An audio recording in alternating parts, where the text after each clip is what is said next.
Okay, so good evening, everyone, and a warm welcome to Rushcliffe Borough Council's Corporate Overview Group meeting. So, for the bit of the housekeeping before we start, I'd like to remind everyone who's at the meeting that it's being live streamed on YouTube. So, for the millions around the world who are watching, welcome. A recording of the meeting will be available afterwards on the Council's YouTube channel. So, in addition to the local authorities, executive arrangements, meetings, and access to information, England Regulations 2012, other people may film, record, tweet, or blog from this meeting. There's not many people here, but you never know. The use of any such images or sound recordings is not under the council's control. So may I remind councillors to please switch your microphones off when you are not speaking. Thanks very much. So before we start, to do the introduction. So to my right, as always, is Charlotte Tack, the Service Manager for Corporate Services. And no more fancy titles you thought of this week? No? Okay, thank you. So and we've got Ed Palmer at the end there, who's Communication and Customer Services Manager. Sarah Whitaker, who is the Service Manager for Finance. Welcome. Katie Brennan, Finance Business Partner. Welcome again. And Emma Richardson to the left, who is the must have taken the notes and the Democratic Services Officer and our IT supporter back there, who's much busier than thought he would be tonight, thanks to Calstow Clark. So, onto the substantive parts of the agenda. Do we have any apologies for absence, Emma? There are no apologies for absence. Thank you very much. And do we have any declarations of interest from any officers or councillors present? Take that as a no. Good. Number 3 is minutes of the meeting 15th of November 2022. If we can remember back that far. So I haven't gone for the minutes. I'm happy they're true record. Anyone want to raise any objections to that or any clarifications? No. So all in favour for adopting those minutes? Thank you very much. So on to item 4 already, which is the Finance and Performance Management Q3 2022-23. So we rather than usual Hunger Games of who gets to go first, apparently it's been decided that Ed, as it's not much on the agenda for your part, if you want to get yours out the way first, if that's okay. Thank you, Chair. Good evening, councillors. So moving to performance, if we refer to Appendix H then for Q3, that covers aspects of the data in the report to give a bit more clarity. Slightly shorter review on this occasion with 5 performance exceptions on the operational scorecard. We start with the percentage of householder planning applications processed within target times that are still relying on extensions of time to ensure that applications are processed. The figures for December was slightly lower given we lost 1 week due to Christmas closures, but overall we're seeing signs of applications received decreasing. So the COVID lockdown spike and any related trends I think we can say are over. And this combined now with a full complement of staff in post, even sort of testing employment market conditions, means we can expect a rise in numbers of applications processed being within time, and this is continues to be closely monitored. Moving on then to the percentage of complaints responded to within target times. The current performance of 6.2% under target is in part due to complex complaints and escalations, increasing the amount of time officers need to respond. Also, staff shortages in the planning team that we've just been talking about. There is a low overall number of complaints there as well. That means single delays can sometimes make a disproportionate percentage in this case, but we're just looking at that. That's slightly under the target of 6.2%. Moving on then to the percentage of calls from our customer services team answered in 60 seconds or under. The figure is cumulative, and the current figures were affected by much higher volumes of calls in quarters 1 and 2 connected to the central government's energy rebates. That has had a huge knock-on effect. The customer access strategy, though, that was brought in last year is continuing to address ways to reduce calls. Year-to-date performance is below the target, but if you looked at Q3, when not viewed in a cumulative way, we saw 56% of calls answered in under a minute. Not in this quarter, admittedly, but by comparison, in January, that figure was 63%. Further improvement is expected to, in line with the strategy. Customers are continually signposted to assess if they can complete queries online, and we're building up a clearer picture from callers as to the common habits and barriers as to why they might not complete their query online. Moving on now to the income generated from community buildings and from parks, pitches and open spaces. Whilst slightly below target, our new online booking system is up and working well. and continue to be supported by a marketing campaign. We hope to see a further increase in income and bookings across all buildings going forward. While slightly below target, all facilities continue to be well used. It's hoped income will continue to increase as football pitch bookings and use of Gresham Sports Pavilion, for example, and their pitches continues over the football season. Further marketing and promotion of this site and Gampston Community Hall are planned amongst the updates in the coming weeks.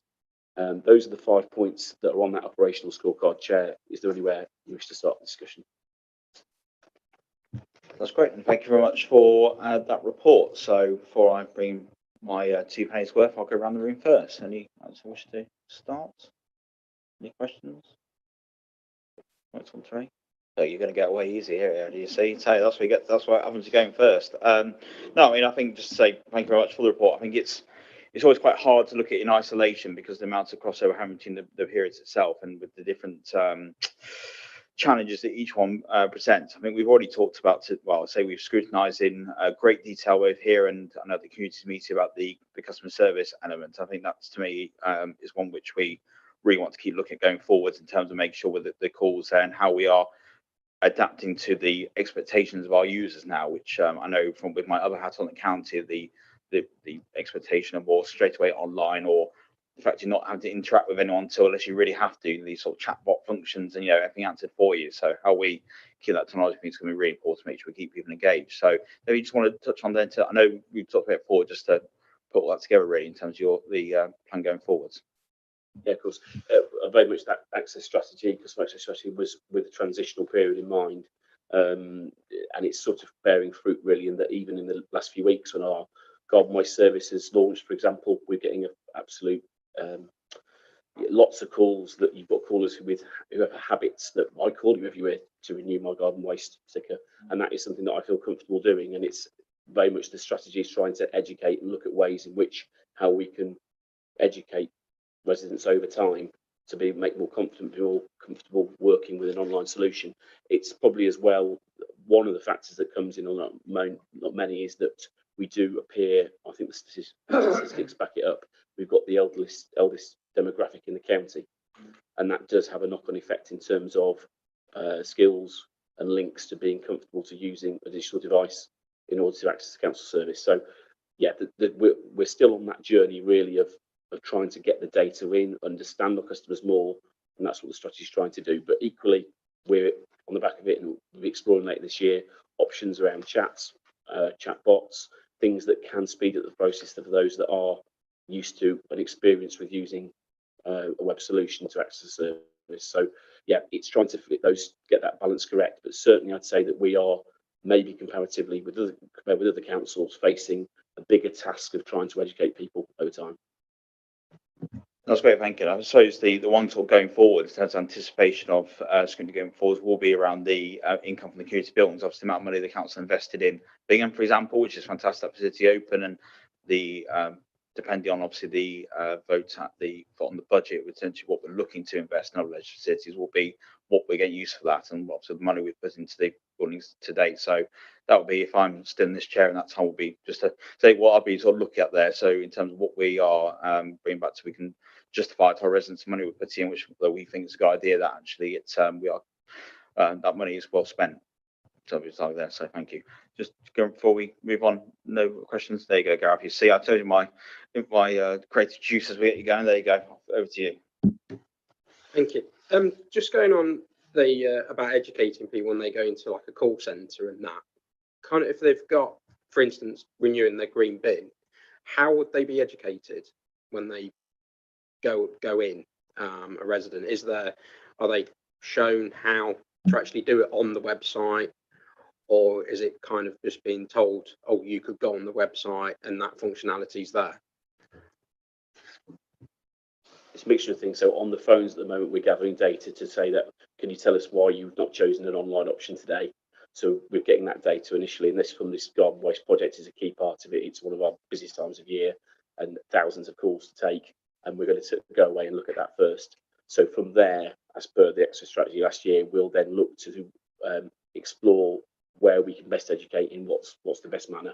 It will be a combination, I would anticipate, of in person, being able to have got self-service machine, for example, in our largest customer service centre in West Bridgford, and actually giving them the option to say, you can try it for yourself. This is how you would unlock, this is how you use the service next time, or even on their own mobile device if they've got one with them, to educate them how to use it. So that is almost like a phase 2 of this programme. We always need the data to come in first to analyse, right, where can we make the biggest inroads, and then we can educate accordingly.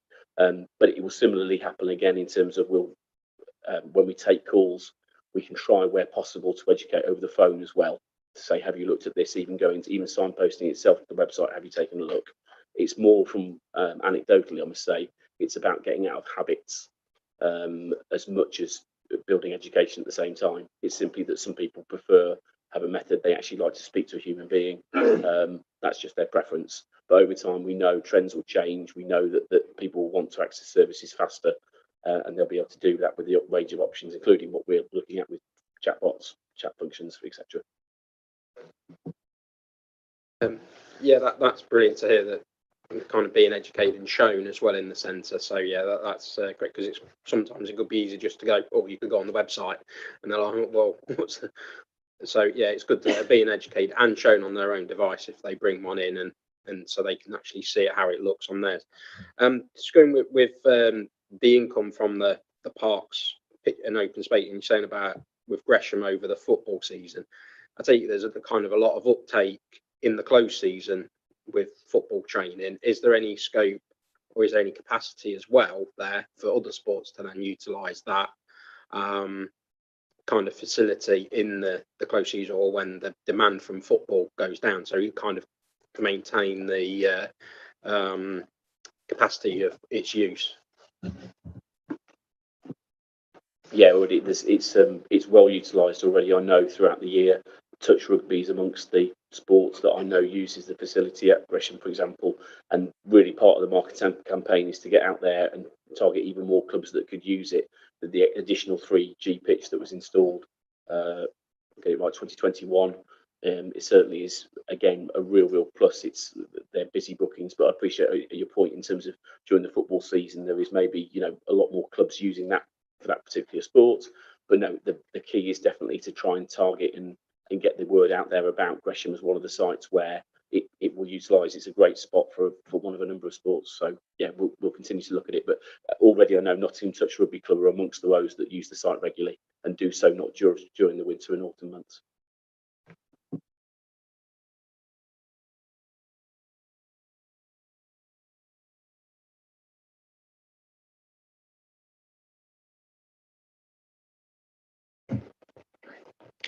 Okay, so that's the financial part, and so welcome back, Katie. And I think, according to my notes, you're going to take the lead on this and to take us through there. So thank you very much for coming back tonight, and over to you. Thank you. Good evening, everybody. I'm going to talk you through the Q3 financial report. We've got a projected net revenue efficiency of 1.723 million. Mostly this is related to the business rates pool, additional investment income and additional grants. We propose to earmark this efficiency for additional cost pressures, mainly the temporary decline in the value of pooled investments, which we'll come to in a moment. In addition, we've got a expected capital budget efficiency of 3.758 million. This is mainly due to 1 million for the Traveller site acquisition, which is to be removed from the 22-23 budget. The 1 million underspend on the Bingham hub, but we have got some commitments to post-opening enhancements. 0.504 million on registered housing providers, which isn't fully committed yet. 0.350 on Cotgrave phase 2, which we're requesting some rephasing, and 0.3 million on Manvers Business Park enhancements, which is also requesting rephasing. So looking at revenue monitoring in more detail, Appendix A summarises the 1.723 million efficiency and the proposals for the utilisation of this. So these are pooled investments, 0.973 million. At Q3, the value was 1.429 million reduction, However, since we've written that report, it has improved and it's currently around 1.2 million. We've got carry forwards of 0.465 million, which you can see in Appendix F, 90k for tree preservation works, 65k for support requirement for agency staff in planning for next year, 75k for local area planning, 30k for the council tax support fund, 15k for a sinking fund for the Bingham Leisure Centre sports track, and staffing resource for elections of 10k. So just looking at the 1.73 million efficiency, it results from a number of pressures and efficiencies. So you can see those in table 1. But just to run through these, we've got agency of 296k, which is mainly in planning and refuse. Income from the crematorium of 284k due to the delayed opening. The Bingham delay, 163k. Rental income, 114k. Again, this is due to the delay at Bingham and also vacancies at the point. Streetwise, 89k due to external contracts, and vehicle maintenance, 54k for caused by the older vehicles in the fleet. In terms of the efficiencies, as we've mentioned, the biggest efficiencies are the business rates, which is 987,000, investment income at 592 due to higher interest rates, and 365,000 from additional grant income. In addition, we've got an increase in planning fees,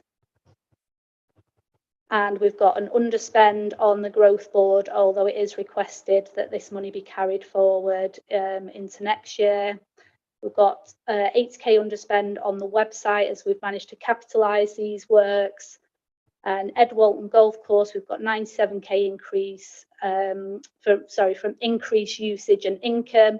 And also we've got an underspend on contingency. Now we've completed the pay award, and that's included in our projections and as our utilities. Income from Homes for Ukraine checks is 80k underspent, and also we've got 67k on car parks and septic tank emptying. Special expenses is pretty much on budget. We've got a small underspend projected of 3.2 thousand.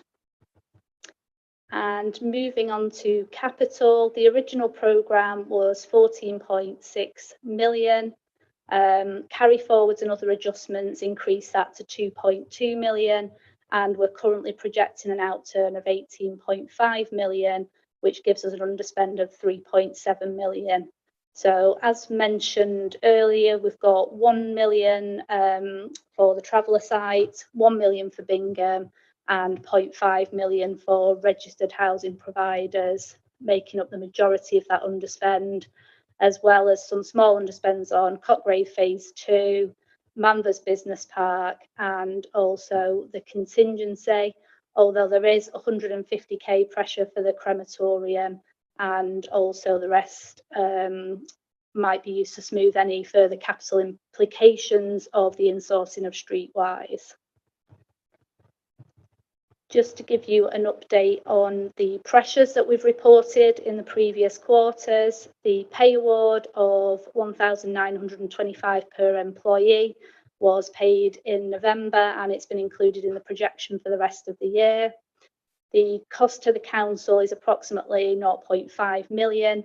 We did have budget included for that and further allocation from last year's underspends, which covers that pressure.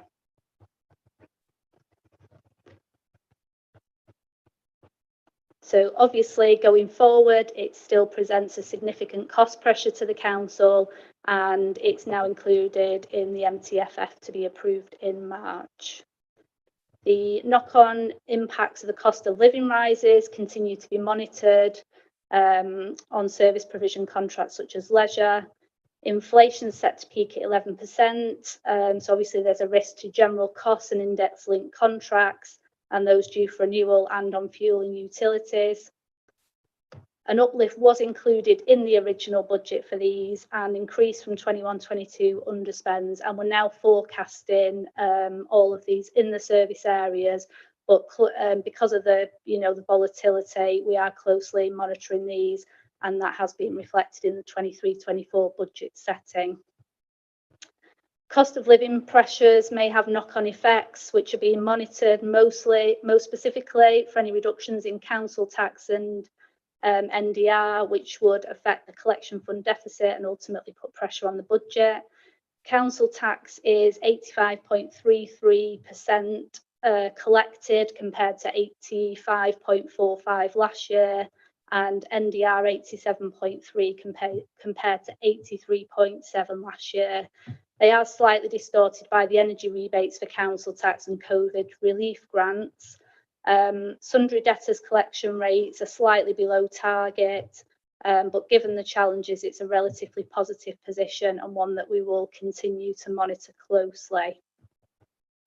In terms of the transformation plans, the two most significant targets that we had are the crematorium, 0.2 million, and Bingham, 0.232 million. And realisation of these was dependent on the opening of the facilities in line with the project plan. Obviously, we've previously reported delays due to external factors, mainly labour and material shortages. Bingham Leisure Centre has now, of course, opened, and the crem's due to open by April. And based on current projections, we've got a shortfall on the crematorium of 0.284 million, plus the 0.135 million allocated from underspends, and on Bingham 0.163 million plus an additional 32k which we allocated from underspends. As we mentioned before, the pool funds continue to fluctuate. They did recover slightly in March. At quarter three, we're reporting 1.429 million, but they have since recovered to 1.2 million. Whilst the value fluctuates, the returns are stable and represent 65% of the council's overall return on investments. An allocation of 0.2 million was made from 21-22 to smooth the effects, and it's proposed that the 0.73 of projected underspends is added to this. Just to point out, they are long-term investments approved as part of the council treasury management strategy, and when the capital appreciates, the revenue position will benefit. Planning income is projected at 170,000 over budget. This is due to increased planning applications. However, we have incurred additional agency costs, and it doesn't cover this in full. The situation on planning is being closely monitored also, as demand could reduce as a result of economic slowdown. So in conclusion, the overall revenue position is stable, and due to the business rates pool projects a 1.723 million efficiency with the proposals for the use discussed in Appendix A. Capital is currently positive, with handover of Bingham happen now, closely followed by the crematorium despite previous delays. We've got no requirement to externally borrow. Although the political uncertainty continues and the economic climate, the settlement on the 6th of February has delivered some clarity. We know that we've got a new round of new homes bonus for 1 year, minimum funding guarantee, which gives at least 3% increase in core spending power, one-off release of the business rates levy for 23-24, and it's expected now that the review on the business rates reset, new homes bonus and fairer funding will probably not take place till 25-26. Thank you very much, Casey. That was very in-depth and comprehensive. Thank you very much for that one. You can breathe now, don't worry. Well, we'll be nice. We'll be nice to the questions, I promise. Well, I will be anyway. I can't talk for these lot. But I think for the millions watching, it's just worth saying, when you first look at these reports, you think, wow, we're not budget. What's going on here? Because all these movements in the finance. It's worth saying, at the start of the year, we all think everything's going to be on time. We have to plan. It's all going to be nice and smooth. But of course, with the delays out there across the the whole of the UK. There's also a world with delivering projects due to the constraints out there. Of course, we have lots of things moving. We have to reprofile, which of course what keeps you busy most of the time, I'm sure, to deliver that. So thank you very much. Before I put my thoughts in, go around the room first. Anyone who wants to kick off? Penny. Thank you. It's just a small question. What is the money for the housing providers actually used for?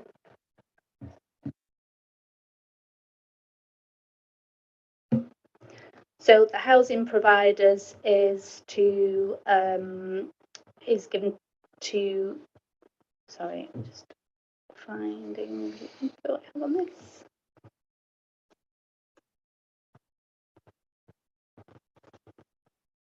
Okay, so it's for making accessible basically some new housing. At the minute, there's limited land available for building, so it's difficult to spend these funds. So specifically, you're saying Rushcliffe buys the land to build the houses, and then do the housing providers buy the houses off you? No, we provide the money as grants to the housing providers, as I believe. Sorry, just to add on to that, usually comes from a Section 106. So the bulk of that funding that you can see there, the £4.5 million, has come from a Section 106, which basically allocates Rushcliffe a commuted sum to deliver affordable housing. Obviously, we're not a housing provider, therefore we don't build houses ourselves, otherwise we'd have an HRA account. So what we do and what we have done in the past is convert garages, develop houses that already exist into more livable accommodation. And we are looking at some plans at the moment with options to deliver those affordable housing units in other ways, but obviously we've got nothing concrete at the moment. And then those houses are given to housing agency. Sorry, I can't get the word. Housing agency. Sorry. Yeah, housing provider. Obviously, we haven't done that at the moment. We've only converted or existing, but they would essentially be owned by the housing providers, yes. It's worth it. We've got some good examples of what we've done so far with Walton and Cotgrave as two ones that strike out with a lot we've done so far in terms of converting the sort of old garages sites and the sort of, I'll say, extra plots of land, sort of surplus land into the houses so far. Sorry to come back on this. I'm kind of a bit shocked by this. So Rushcliffe is giving houses to housing associations. Is there any kind of comeback on, say, they sell them all, or? We haven't given houses because we haven't built any houses ourselves. That's not what we do. And should there be available land for the developer at the point where their planning application goes in, they would be responsible for creating and developing those affordable houses, which would then be taken by the housing provider. But because the way that the Section 106 works with the commuted sum, if the land or it's not possible for the developer to produce those houses at the time, the sum comes over to Rushcliffe so that we ensure that that happens. It's part of the planning requirements to ensure that there are a certain amount of affordable houses. So they would be run by the housing providers, Metropolitan in this case, as they are with the housing stock that they've got at the moment.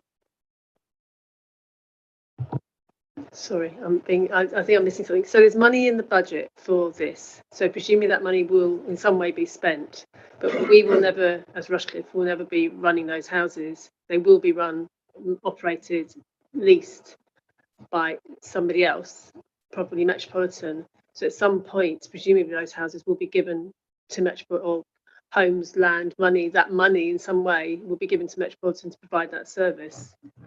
That's correct. We would not own the houses ourselves because we're not, like I say, we're not a housing authority. But technically, the budget as well that comes over to us isn't our money. It's passed over from a commuted sum from a developer for us to satisfy that requirement. Thank you very much for that, Councillor Clark. Thank you, Chairman. I didn't quite catch what was said about planning staff. Is there sufficient allocated for the number of staff that we need, and are all the vacancies filled, or have we got unfilled vacancies? So we are using quite a lot of agency staff at the moment within planning due to staff vacancies. Yeah. It's worth saying, I think that the number of applications is starting to level off from where it was during the pandemic. Now people have spent the money they saved up or what and allocated it to us there, but we are, obviously our agency spend, what I see is starting to go down, isn't it, in that sense. We're still probably higher than we'd like, but we're still trying to catch up and clear the backlog and cover the the vacancies that we're struggling to cover, like every authority is. Just to add to that, it's not uncommon to use agency to sort of fill peaks and troughs in workload. So whilst part of it is for vacancies and unfilled posts, the other part will be, like you say, we've seen an influx of applications that we don't necessarily need permanent staff to do all of the time. So it just fills that gap at the time when it's needed. So have we got enough allocated to cover these agency staff? Because they obviously that charge is far greater than staff actually fully employed by the council, isn't it? Yes, generally speaking, agency staff do cost more. There is a premium attached to having those staff. We have allocated some out of the underspends to support going forward, you know, the sort of tailing off of the agency cost going into next year.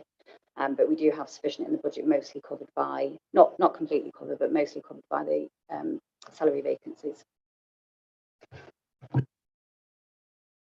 Okay, that Councillor. Okay, sorry, Councillor Williams first and come back up. That's okay, Councillor Williams.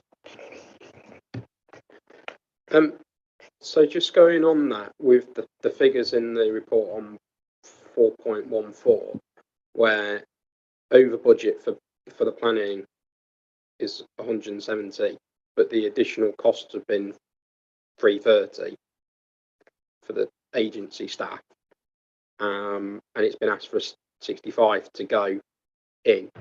Is that then kind of, with the 170 and the 65, kind of what the amount is kind of projected to be, with now planning applications levelling off, to kind of see to meet that demand so it's met in the future?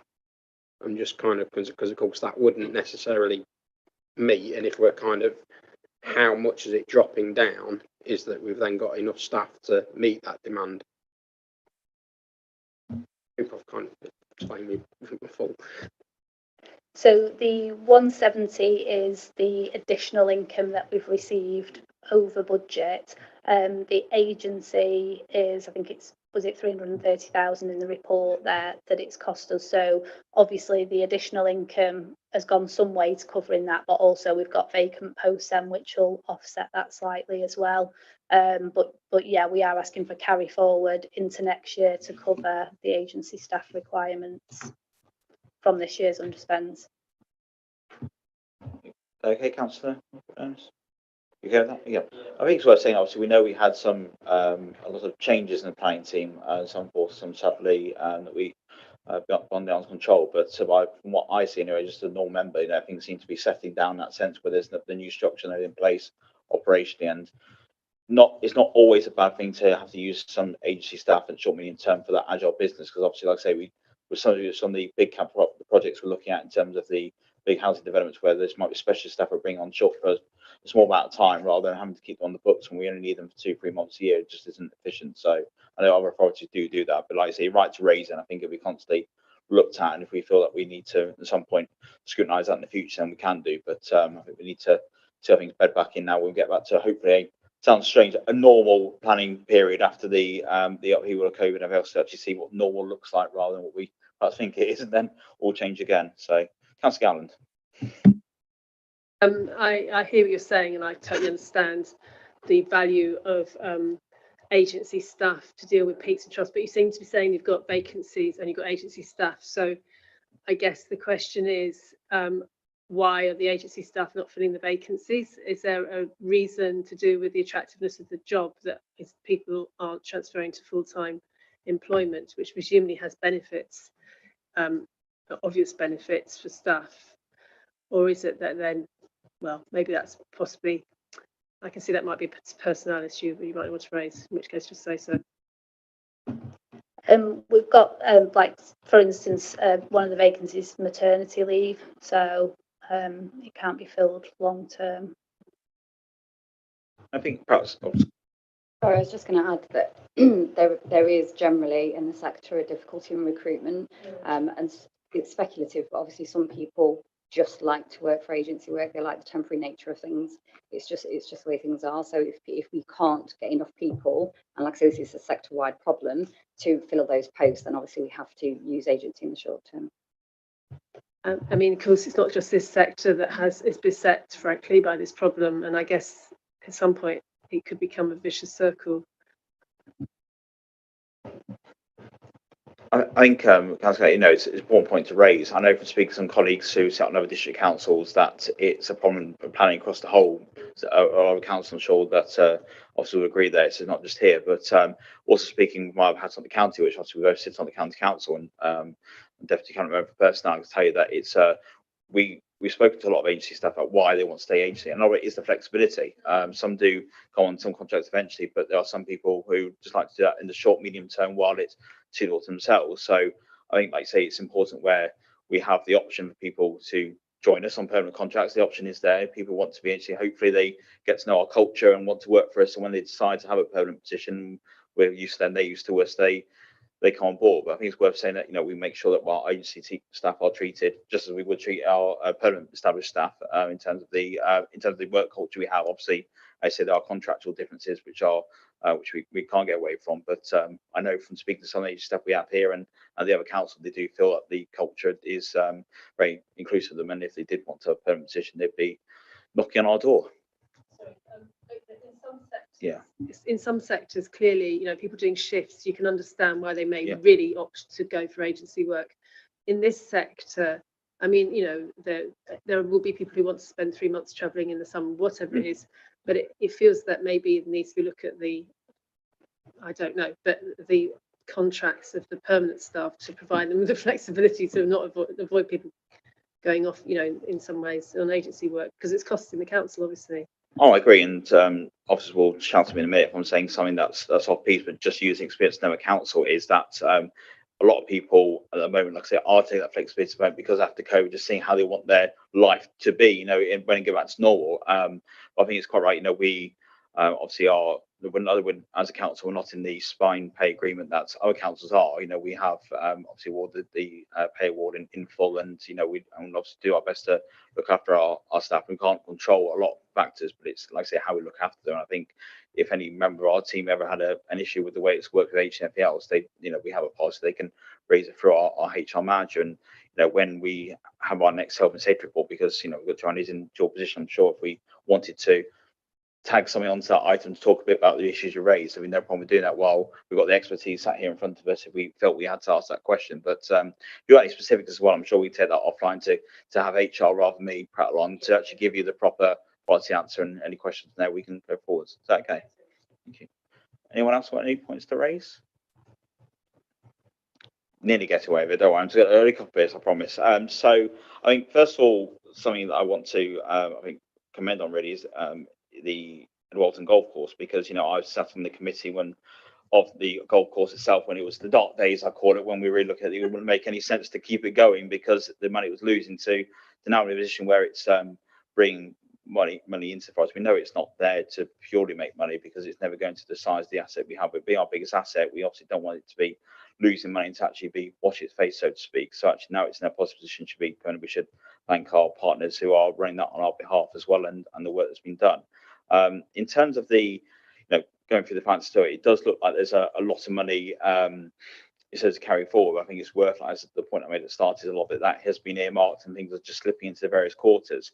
Looking going forward in terms of the capital projects, I know it's very hard to say, this money will slip in further, but is there any problems you foresee over the next quarter or two where there's going to be any more big movements in terms of the finances, or are we looking sort of on track to where we need to be with the projects we are? You anticipate any problems? It's hard to say because the things change all the time. Just trying to get that balance, and always watching to wonder why this happens all the time with money slipping across and how we control the money. So some of the smaller programmes have slipped because obviously been working a lot on Bingham and the crematorium projects, which have had to take priority. So things such as the Manvers Business Park and Cotgrave, whilst we had works planned to do on those, they're not urgent. So we haven't got the capacity to fulfil all the work, so they've slipped into next year. But obviously the big projects now are coming to completion, so there'll be more capacity available to complete other projects. I think that's the point to add actually as well, is that because the capital programme was over the last year and the last sort of 3 or 4 years has been so large, the slippage in it, even if small, is quite a large proportion in terms of monetary terms. Going forward, the capital programme over the next 5 years is only 23 million, 24 million. So slippage in that is obviously less likely. Smaller programme, like Katie said, better, easier to handle with the resources that we've got. So we would hope that we would be closer to that budget amount going forward. That's brilliant. I think it's also just worth saying again for any residents who are watching, that's why again we do the sound financial management to make sure we've got money in the pot, so to speak, to cover these eventualities, and why it's sometimes easy to do short termism and go, let's freeze this, let's cut this and whatever to make us look good, but we have to make sure through our responsibility as councillors we have got that sound financial management in place. And you can see from the report, my feeling especially is that that is in place. And thank you very much to yourselves for the work you do. We won't thank Peter, he's not here, so he's at home. So it's all, so thank yourselves and the team who are doing all the work on this. Thank you. Any other questions before we go to the recommendations?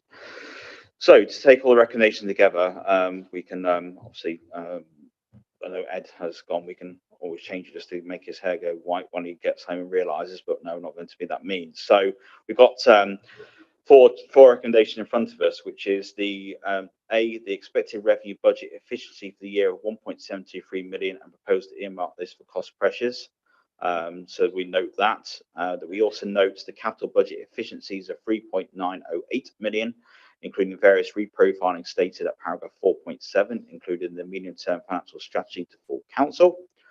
The expected outturn position for special expenses to be 3.2k below budget, and consider whether scrutiny is required for identified exceptions. To me, I think the first three we've absolutely we've scrutinised fully, and obviously had the full explanations from the officers with us today.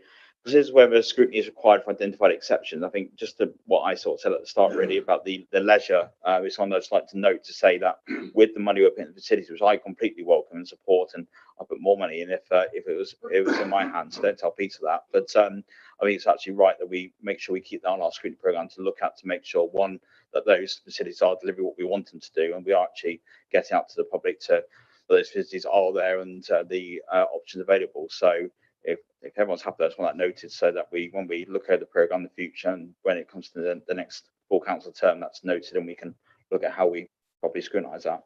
Is everyone happy? Any other things they want to, under number D, to scrutinise more? No? Okay, so I'll put those four recommendations to the group. All those in favour? I think that's unanimous, unless someone shouts to me. No, thank you very much, and thank you for coming to see me. You're more than welcome to stay, but that's a shame, isn't it? Okay.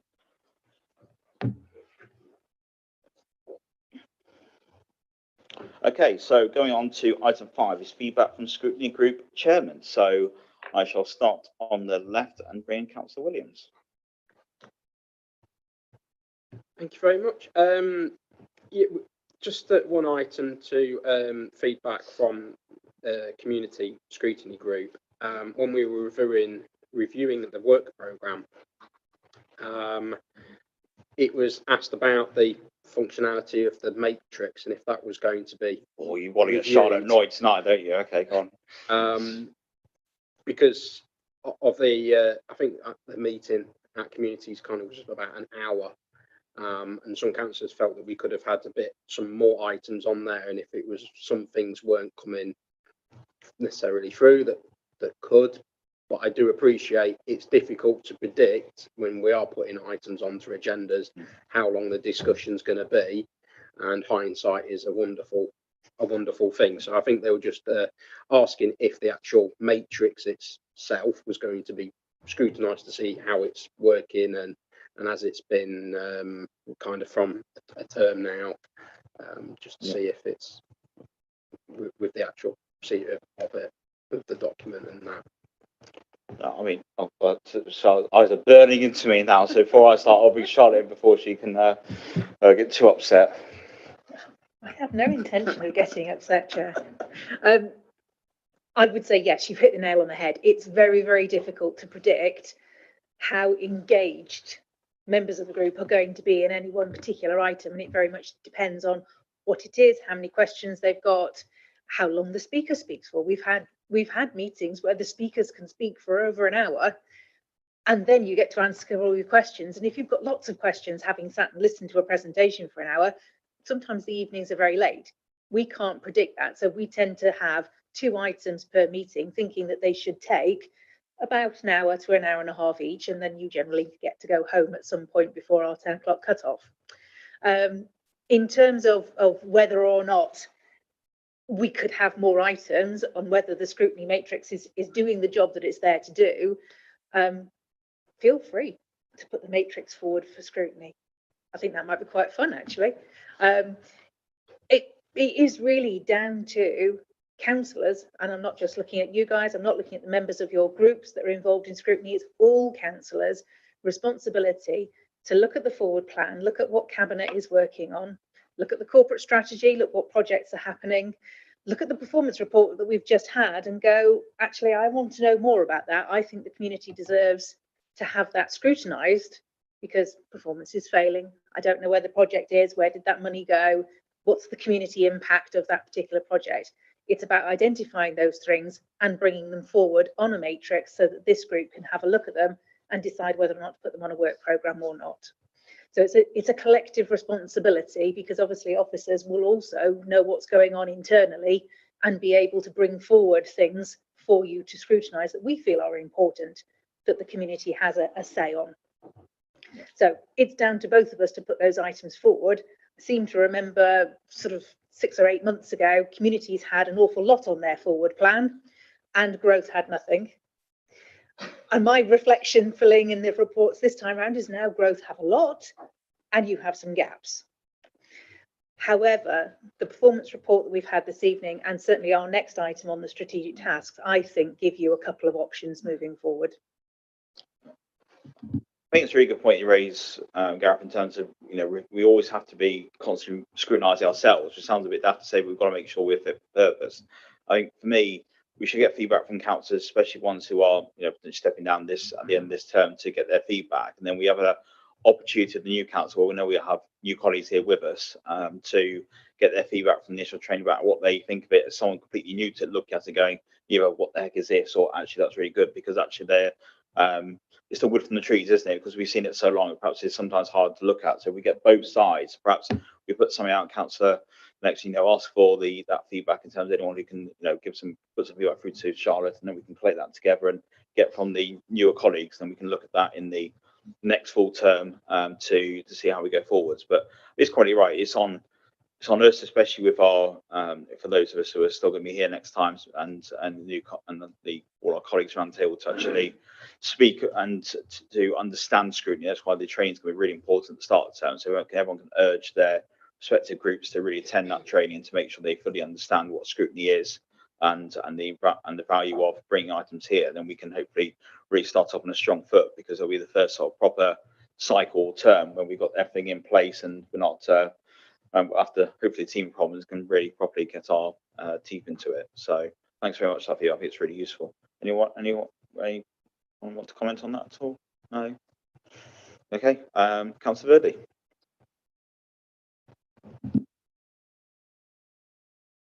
Oh, there we go. Thank you, Chairman. Well, I certainly can't say that we have any gaps on the governance scrutiny group, and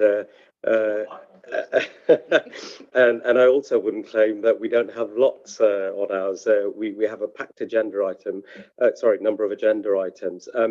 In terms of an update, I think I've already provided one following the last corporate overview group, and our next meeting is in 2 days' time. What I will say is it is an incredibly packed agenda. We have a number of items from internal audit progress update to internal audit strategy for 23-24. as well as statutory financial statements, annual audit letter, risk, and our capital investment strategy update. So there is an awful lot that's going to be covered on Thursday.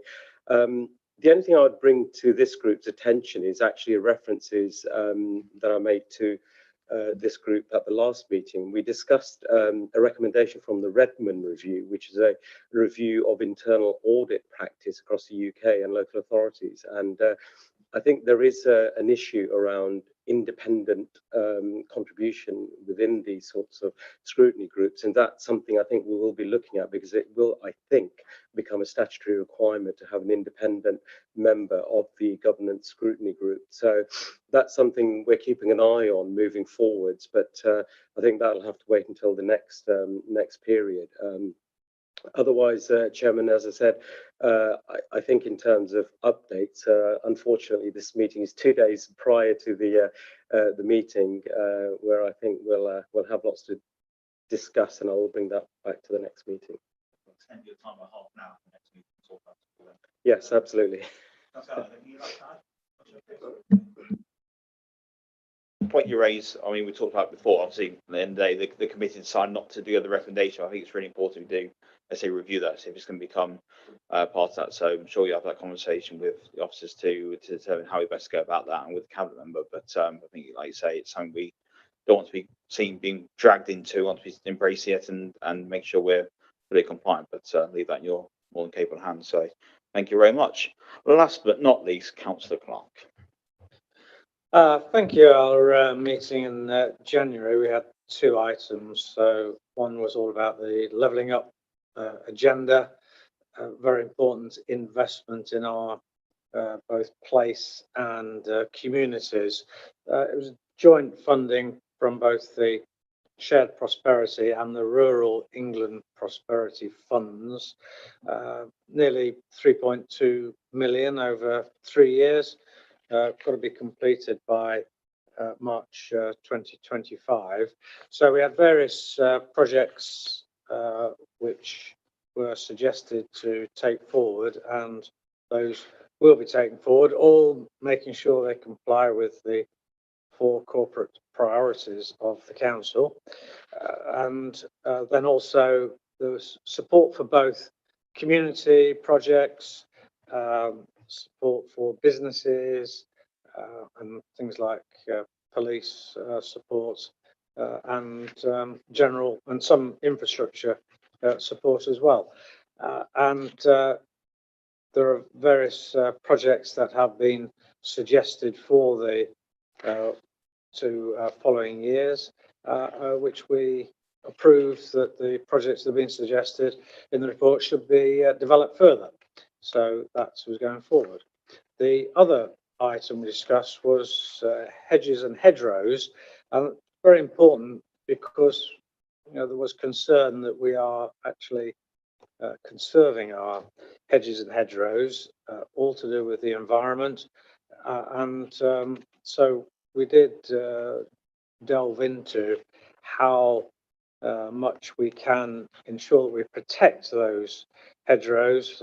For instance, enforceability is one of the aspects which were extremely important, and wanted to see how we could maybe attract any further rural funding, but then asking questions like when officers were maybe assessing the quality of hedgerows, it was and quantity. It's a question of in whose opinion, basically, how do you assess the quality and quantity? However, concluded with us requesting that a future item comes back for delving into a bit more detail. If anybody has any detailed questions, my Vice Chairman will be happy to answer them. Certainly, expertise in that, I suppose, instead of anything you like to add? No, I don't, no. No, obviously, no, we've got some hard questions for you now. Yeah. Anyone got any questions? Thanks, Jonathan. I mean, just a couple bits I'll add from myself, just to put across there. First of all, the option did come up for some scrutiny chairman training, scrutiny chair training over the next couple of months. Obviously, with the election coming up, it wouldn't be appropriate to be spending council taxpayers' money on that training for himself or other chairman to go on there. What we're going to look at is the new term when it starts, appropriate training given to whoever are there to chair committees to make sure that they are fully confident what they're doing, which no charts on top of, and we'll look at if that's internal and external to make sure the right programs in place. But I say, then people it's appropriate to spend that money before not knowing who's coming in place for the new term. I think what's also important is what we make clear for whoever's in our roles going forward, if it's ourselves or new people, the real importance of the pre-meetings and the constant conversations with officers, because I know how much I value that with my time in terms of being chairman of communities and here now, and in terms of how important it can be to probably scrutinise your own agenda for scrutiny, which might sound a bit of a strange one there, to make sure everyone's happy to complete with the agendas and that we get that dialogue going. So we'll make sure that's included in that training package going forward, so the real world training as well as the technicalities on there. So that's that bit from me. So we've gone to feedback from lead officers. So no pressure, Charlotte. Anyone here? So any feedback? I don't have any feedback at all this time round, so no, That- please move on. That was a nice, easy item, wasn't it? Okay, thank you very much. So on to item 7, which is review of 2019 to 2023 strategic tasks. I don't think this item been just that quick. Over to Charlotte. Thank you very much, Chair. The current corporate strategy is due to expire later this year. You'll remember that we target these along with the electoral cycle. So we've got elections coming up in May. The current corporate strategy is due to expire in September. So it's timely for us to have a review of what's been delivered over the last 4 years, and also to think ahead about what we might want to put in that corporate strategy moving forward. So as a brief reminder, 17 actions were contained in the original 2019 to 2023 strategy, and these have been reported to COG on a quarterly basis over the last 4 years. 6 additional tasks were added to the action plan during that period of time. I would like to refer the group to Appendix 1 of the report, which summarises each of those actions and looks at the impact that those tasks have had on the community. I'd also like to bring the group's attention to the insourcing of Streetwise, which didn't feature in the corporate strategy, but was nonetheless a substantial task to deliver. And the group is also reminded that this corporate strategy has been delivered against the backdrop of a global pandemic, and more recently a cost of living crisis and the war in Ukraine, which has had an impact on energy costs and building supplies in particular. I am going to assume that you have read the appendix and also the report, and I would like to bring your attention to paragraph 4.8, which provides you with a number of discussion points to work through. Thank you, Chair. Thank you very much, Charlotte. So again, before I go around the room first, and I want to raise any points. Now you've been completely set up by Charlotte to raise the reports there. So the most complicated questions you can think of to show that we've paid attention. I'm really setting up there now, aren't I now? So I think if I kick off, Charlotte, I think for me, it shows. When I read through the report first, you think, hang on a minute, a lot of that feels out of date because it's been so long since the start of that, into the 4 years, and that's been built to everything else. And again, what we touched upon earlier with the items that slipped, I think it's really important we have that strategic task. But again, for me, I think what I'd like to see at the next one we go forward to that feedback is that we are reviewing that, perhaps having a midway point of the 2 years to make sure we're still on track, because when you kind of get to the end of 4 years, it's quite a long period, especially when you look at those. If you look at a lot of the items that are carrying over or starting, for example, the fair and development, a lot of that can really change over the course of a few months, and especially with the Freeport being nearby and anything else, to make sure that I'm sure that could be really evolving at a very fast rate. So we need to make sure that we are keep on top of that and change our strategic tasks if we need to, and evolve it, because I mean, I hate the cliche of a living document. To me, that really is, because being a strategic task, we need to make sure it's still relevant and strategic all the way through the term. Okay. Can I just come back on that? Of course you can. It's a discussion we've had internally, interestingly enough, because what I do is I take these reports through our internal management group, and they said exactly the same thing. It feels like a very long time, partly because 4 years is a long time, but also because an awful lot has happened in the last 4 years. I can certainly remember back, and no doubt certain councillors around the table remember that sort of 20 years ago under best value, we would have an annual report on our performance. And whilst we might not want to look at things in this level of detail on an annual basis, we certainly feel that we need a more strategic point, whether that's a midway point or whether that is annual, where we look at the delivery of the corporate tasks, not just in terms of how much progress has been made, which is what you get on a quarterly basis, but in terms of what's happened, how's it working, where the problems are, what the impact on the community is, because sometimes those impacts can start straight away. They don't necessarily need to wait until the project is finished. So please trust us that we've taken that on board, and we'll be looking for that next time round. Okay, thank you. And like I say, I think it's really important because what we also need to make sure the document should be sort of an overreach document across the other strategic policy we have in place. So the leisure strategy, for example, it should be tying into that in either the strategic, how we are delivering that leisure strategy in the overall context. You know, you know, the quality strategy, you know, our carbon management plan, which I know goes through communities, understand that, but again, to make sure that doesn't just have effect on the community, that's the whole council in terms of our operation and how we deliver that strategy. So I think that would be my sort of main point as well, just to make sure they all do link together and there's no separation. It all should be sort of, they've all got different aspects, of course, there's different strategies, but should all be going in the same direction, which is deliver that overall strategy. Councillor Verdi. Thank you, Chairman. I would echo and actually support some of the comments you've made in terms of a corporate strategy document. Although, Charlotte, just to acknowledge, I think there is reference to the fact that there were 17 tasks and these were reported or reviewed quarterly by the Corporate Overview Group. But nevertheless, as a strategic strategy, I think 4 years sort of down the line, it's not easy to align against what the original objectives were, and in fact, you know, comment on necessarily how well we're doing. I know the report does do that. The other reason I mentioned that actually, so I do support what the chairman has said, and I acknowledge your comments about, you know, the internal discussions and so on. You have reference to 6 additional tasks being added, for example. The question I would have is, in terms of that process of adding to the corporate strategy mid-year or midway through, what's the criteria applied to what is added, and actually, therefore, what's the allocation of resource and prioritization of that resource?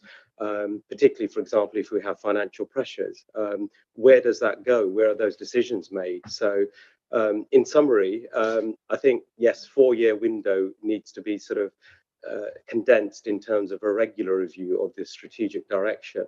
Number 2, if there are in-year or mid-term additions to the strategy, what is the actual impact of that, and where are those decisions being made? Thank you, Councillor Verdi. That's an interesting question. I know the answer, but I actually can see your point, and I actually think the answer is inadequate. So at the moment, the tasks that have been added to the corporate strategy have been highlighted through our internal service planning process. So every year, every team within the council has a service plan, i.e. what you're going to deliver that year. It's a 12-month plan. They get pulled together, and our executive management team will look through those before they're published. And those are used then, there's a process by which they are scaled down into individual people's PDRs. These are the objectives we'd like you to deliver this year.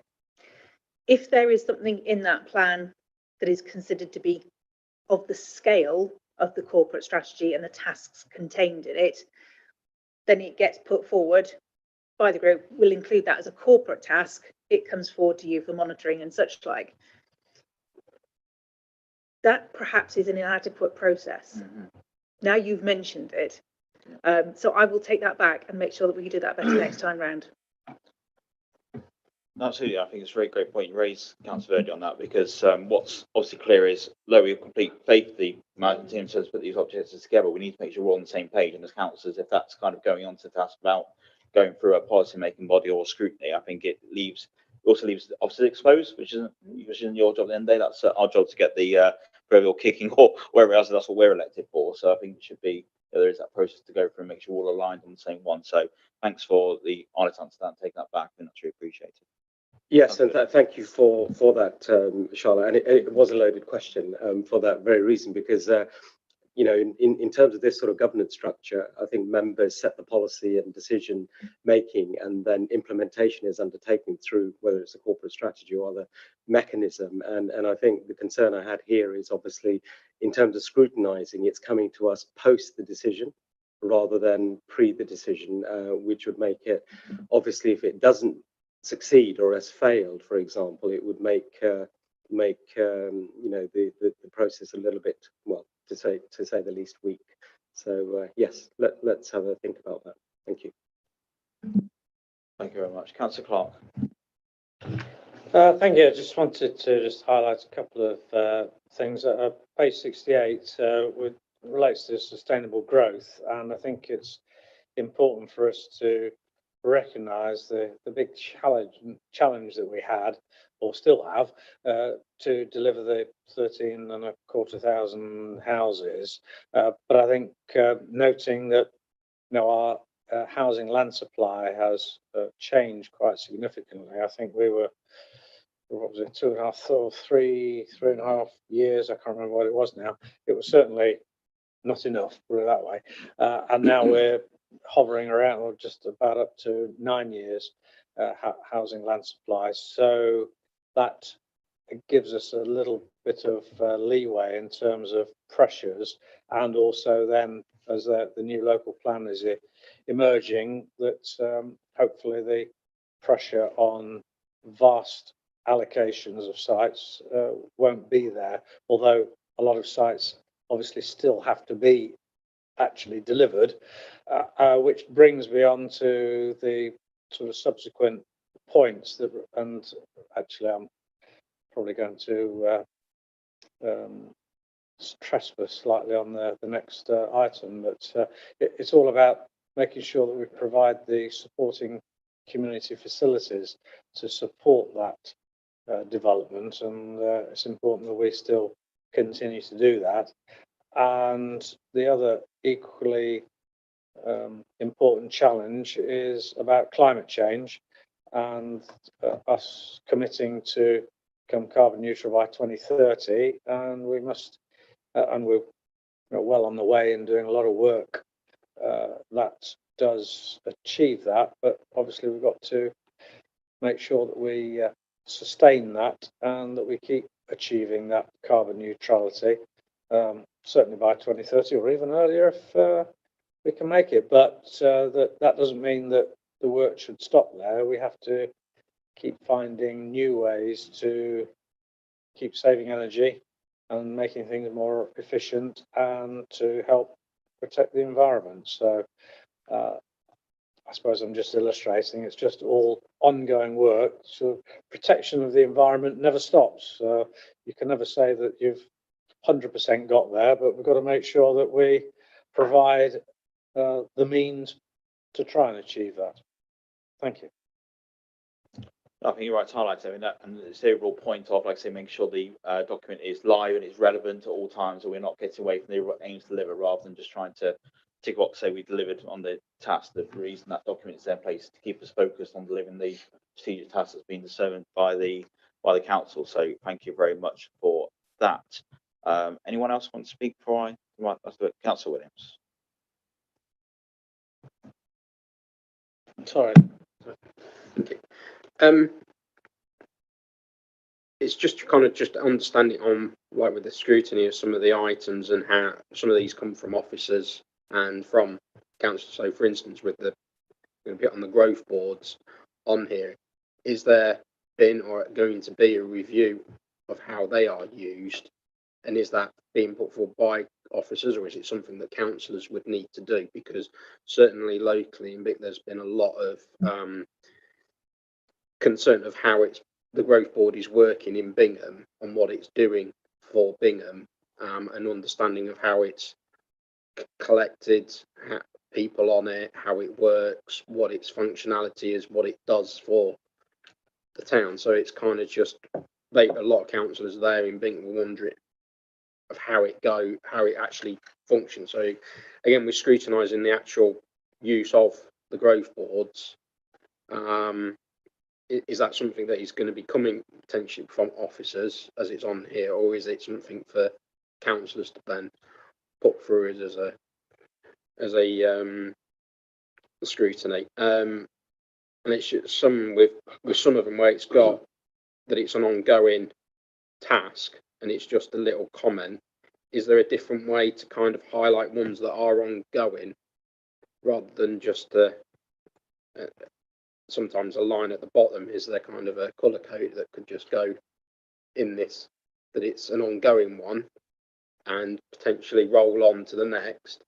Or like Councillor Clark says about like climate change and then net carbon and how that can then evolve beyond that to ones that like the delivery of Bingham Marina, that's kind of been open. You're not going to be expecting it to be an ongoing task. Yeah, I just want to absolutely support Councillor Lynn's comments about the growth boards, because I think there's probably similar concern about the Ratcliffe-on-Trent growth board as to, I think perhaps there's I'm wearing different hats, so I sit on both the Ratcliffe and the Bingham growth board, and perhaps there's a general feeling of things stalling or slowing down, or the impetus seems to not be there. So perhaps it's something that we can look at and review and see how we can re-energize them and ensure that they stay meaningful to their original purpose, so that you can always identify that there are actions coming from those growth boards rather than just sort of talking.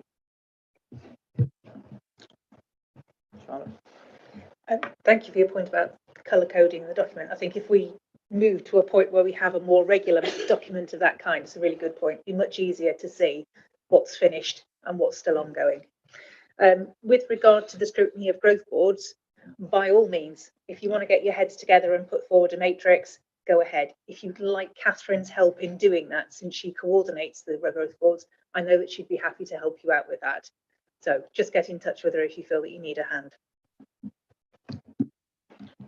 Okay, thanks for that. Yeah, and I think if it's something that we're collectively agreed on in terms of the growth boards and to look at, then I'm happy to have that conversation with Catherine and myself and see if we get input from everyone who perhaps wants to look into that. I think you're quite right. We need to make sure they're relevant. I think it's quite also we have to be conscious that the new administration may decide how they want to take that forward as growth boards and how they go forwards. But there's no reason we can't put our feelings in to make sure they are scrutinised if they are going to be carrying on forwards with whoever decides whether the new administration is.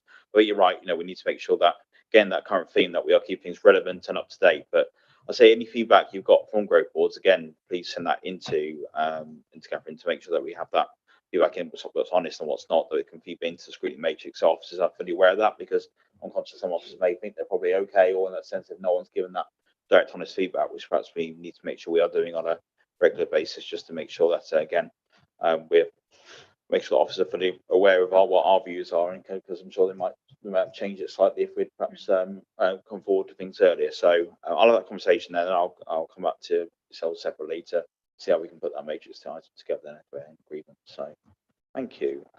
Anyone else? Any points to raise? Okay. All right. No worries. Anyone else? No, I mean, the one thing I'll perhaps put in there, Charlotte, is about how we can look at the targets, make sure they are quite strategic, because obviously the strategic plans, some of the targets and the outcomes are, I understand why they are, because sometimes it's very hard to put these specifics in like with a smart target, but just how we can make sure they are easy for us to potentially scrutinise and judge where we're up to, because if you sort of read through what the outcomes are, it's very hard to judge the progress on a regular basis. That'd just be my last final comment on that. But thank you very much for bringing that report forward. So no one else wishes to speak. I'm happy to propose the recommendation, which I've just managed to completely come away from my page by 1 minute, unfortunately. It's probably what I see when you suddenly hit the down cursor. You got them in front of you, yeah, got on the chart, thank you. It's just if you were paying attention, that's what I did, I promise. I've ended up back on the special expenses monitoring report somehow. can't read that. Look at this, how thick these glasses are. Can I read that? There we go. Okay, thank you. So recommend that the review the progress reporting as each strategic action set in the 1923 corporate strategy, make suggestions as to future actions that could be included in the draft report later this year. So I think we've gone through those two fully. Unless anyone else got any objections to that, I'm happy to propose. All those in favour? Unanimous. Thank you very much. So, final on the evening, and before we start, I'm going to bring forward Councillor Thomas, who's waited patiently, and I'm sure hasn't fallen asleep many times. I may have done something myself. No, there you go. So, item 8 is consideration of scrutiny group work programmes. Do you want to sit over there, Karis? So just to set the scene to why obviously Councillor Thomas here tonight. So remember the first meeting I chaired, we made clear that we would be inviting people who want to come forward as councillors who have put forward scrutiny matrix items to come and give their pitch to us as to why they put them forward, so we can make our informed view as well as having the officer recommendation in front of us. So I'm very much glad that Councillor Thomas is here with us this evening to go through the reports. And well, yeah, Councillor Thomas, I'd like to say thank you, because the amount you put through shows the effort you've put into scrutiny yourself, though you're not sat on here in terms of the items come forwards. And although they may not have always gone through to your liking, I'm sure we really do appreciate the effort you've gone into put the items forward for us to look at. So thank you for that. So I think what makes sense, if you're okay, that we'll sort of change the order around of the items, make sure you can put them all together, all your 3 items put in. So rather than you having to do one, here, never one, come back again and come back again. Are you okay with that? Okay, so if we want to, I mean, I'm happy to give the order unless you want to, you've got your own order you wish to put them in. To me, the first one I've got in our order of the papers, which again, I've managed to come forwards, is, that's Councillor Clark, so you not speak to him first, is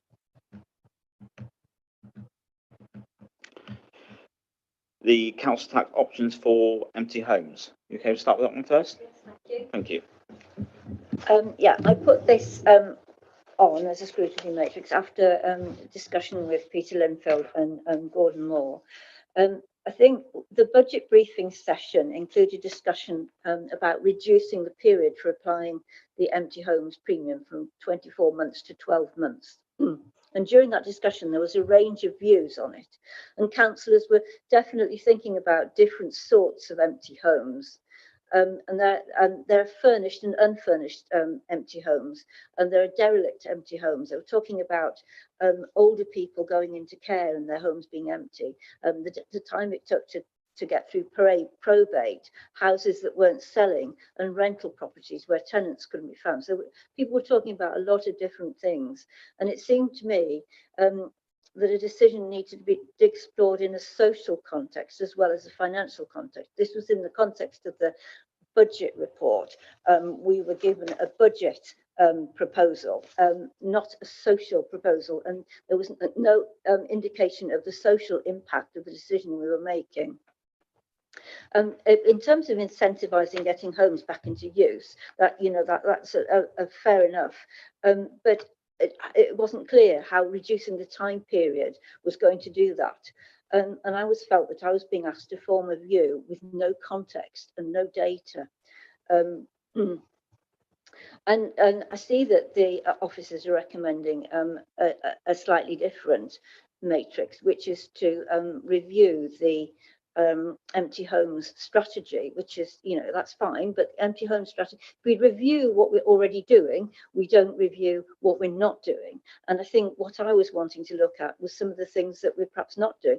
The empty home strategy is good. It looks at empty homes that we know about and how to get them back into use. But there's other things around this. There are derelict homes that don't come under it. There are furnished homes that are empty for long periods of time that simply don't get counted in terms of empty homes. So just reviewing the current strategy isn't going to necessarily capture the full picture. And that was the data I wanted to understand, really, just what discretion there is in terms of how council tax is levied in terms of premiums and in terms of discounts. I don't understand it really, but also it's changing in 2 ways.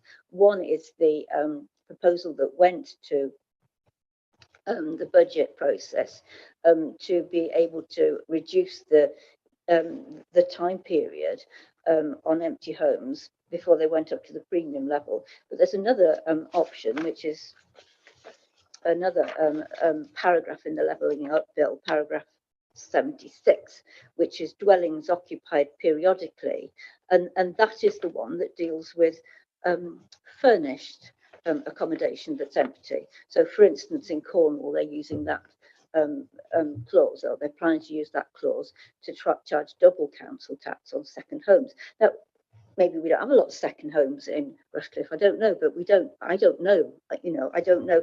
And so that was something else that could be explored in the context of this, really. And that wouldn't come up by just examining what we're doing currently. Those were the sort of questions about data that I was wanting to ask, really.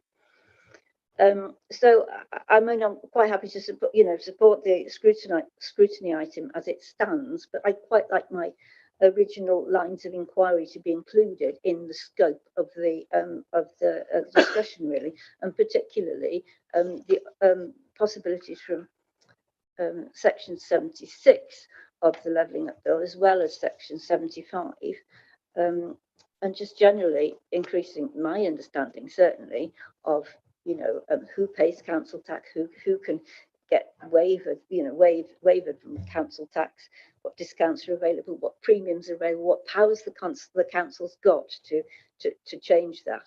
And I think from examining those options and examining the data, there'll probably be various options that would come forward, and they could then be looked at in the social context in terms of the impact they would have on individuals in those circumstances.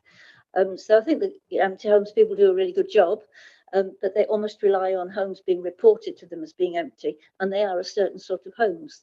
They're unfurnished homes, they're not derelict ones, and they're not furnished ones. So that's where I was coming from, really.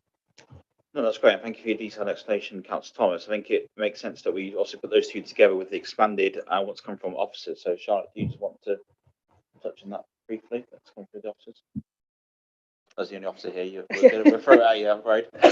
No, that's fine. I think the reason that officers decided that they would put forward an expansion of what Councillor Thomas put forward is that the council tax charging for empty homes is a very small part of what we can do as an authority in terms of empty homes. We have a whole range of tools that we can use, and hopefully by understanding that range of tools a little bit better, you kind of put the council tax charging into context.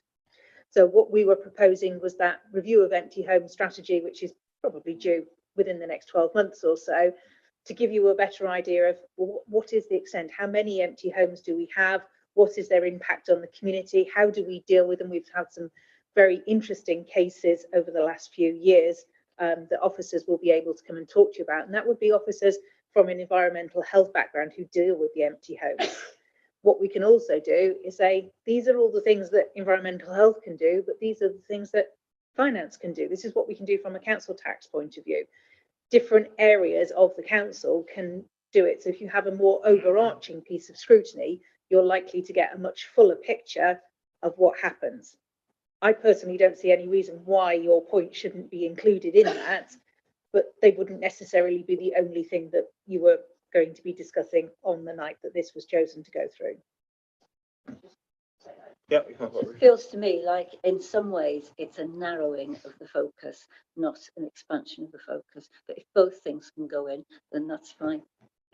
Yeah, I think it's worth saying the officers have made it clear on their expansion that they will look at the additional charge levied against council tax options. So if we were to obviously give that direction to officers to make sure that we have your main point, including that overall together, because what we want to avoid is the empty home strategy we're probably reviewing anyway. So rather than having two separate items that perhaps didn't cross over, to bring it all together and some one combined item, because there will be some crossover there. It probably makes more sense from an operation point of view. But I think it's a very important item you've raised. I had a resident of mine who had the issue where they purchased a house, been empty for a while to rent out. But of course, by the time they took it over, it got the end of its exemption for empty councils. They had to then pay the double when they only just purchased it a couple of days before and were aiming to get rent out as soon as possible. So they got the hit, which wasn't, I don't think, our intention when we first set up the the extra levy, so to speak. It was like I said, to stop people from land banking, keeping properties vacant for their own gain. So, I mean, for myself to go out there to, if anyone wants to comment on the application, before I talk, Councillor Clark. Yeah, I think I think both the original inquiry and the expansion are both perfectly reasonable, and maybe it is, for want of a better expression, the sort of part A and part B parts of the inquiry, because I'm assuming that Councillor Thomas wants or is hoping that there'll be some recommendations that may or may not alter the tax regime, depending on how the inquiry actually comes about, and there may well be a legitimate or perfectly reasonable changes to be made in a recommendation. And then I agree with the expansion about the empty home strategy, because it's no doubt that there are a number of empty homes that have been empty.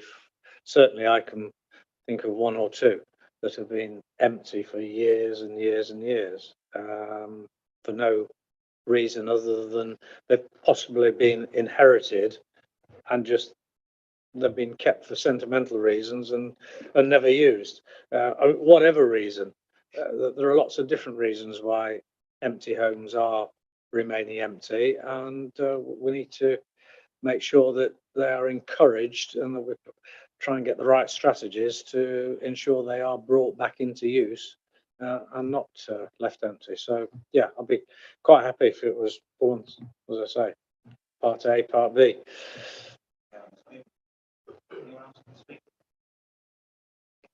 I probably agree with that one. Sorry.